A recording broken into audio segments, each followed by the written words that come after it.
امروز خیلی دیرم شده. من که چند بار صداتون زدم اما خودتون بیدار نمی‌شدید. خب چطور بیدار می‌شدم؟ دیشب تا نصف شب داشتی با پسر عزیزت درس کار می‌کردی. به این فکر نمی‌کنی که شوهرت قراره سر کار بره؟ بچه امتحان داشت. منم هر روز امتحان دارم با این دیر رفتنم.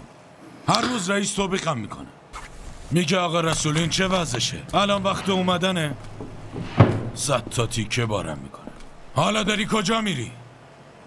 صبونه چیزی داری بخورم یا بازم باید گشنه برم؟ تو الان حاضر میکنم.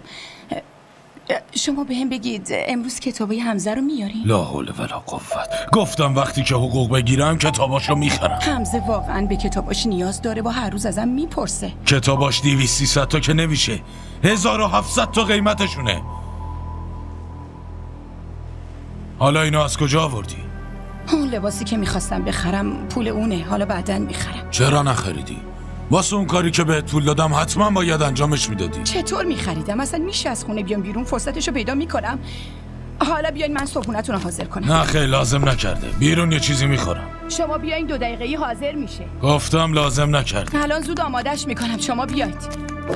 گفتم لازم نیست حاضر کنی. حاضر کردی خودت بخور، من میرم. مامان کجاست؟ حتما دستشویی. خدا نگهدار مامان. که بشنوید داروهای مامان تموم شده. مگه 1000 بار بهت نگفتم وقتی که دارم میرم بیرون بهم نگو فلان چیزو بخر. چیز خاصی که نمیخوام، فقط این داروهای مامانه که بهتون میدم یادتون نره.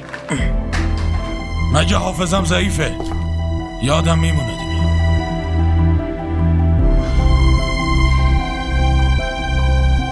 خداحافظ.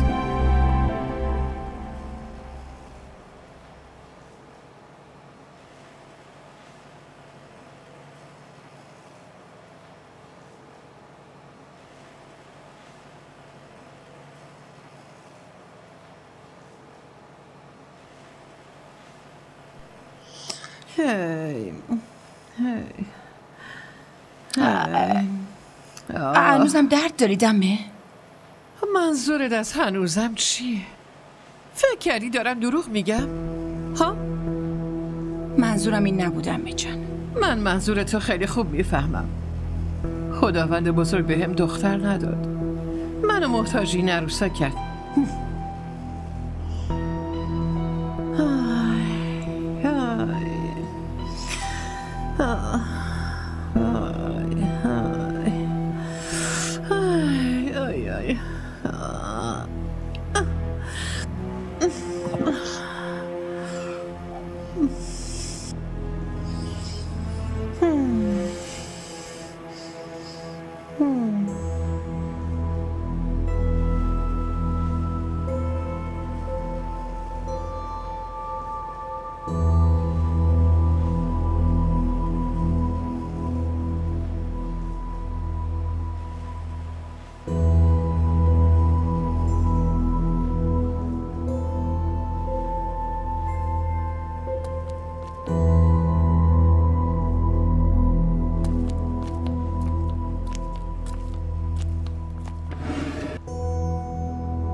صبر کن دختر، اون چای دیگه سرد شده. اینو ببین، من برات چای داغ آوردم بانون گرم. ممنونم صوفیا جان. تشکر واسه چیه؟ من که میدونم از صبح چه درد سرایی داشتی. عمه خوابیده؟ ظاهرا آره، واسه همین اینجا. والا عمم از عمد این کارا رو میکنه. یواشتر. الان که خوابیده توی خواب گوشش تیزتر از همیشه هم میشه.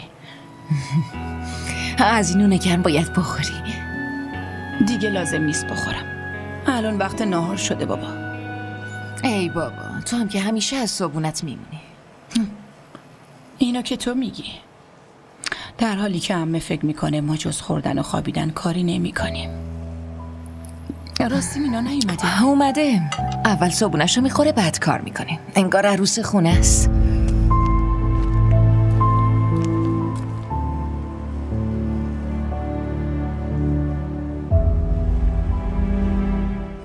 همراه ما باشید و فراموش نکنید که سابسکرایب کنید تا بهترین سریال ها را با دوبله فارسی از تلویزیون دیدی تیوی تماشا کنید.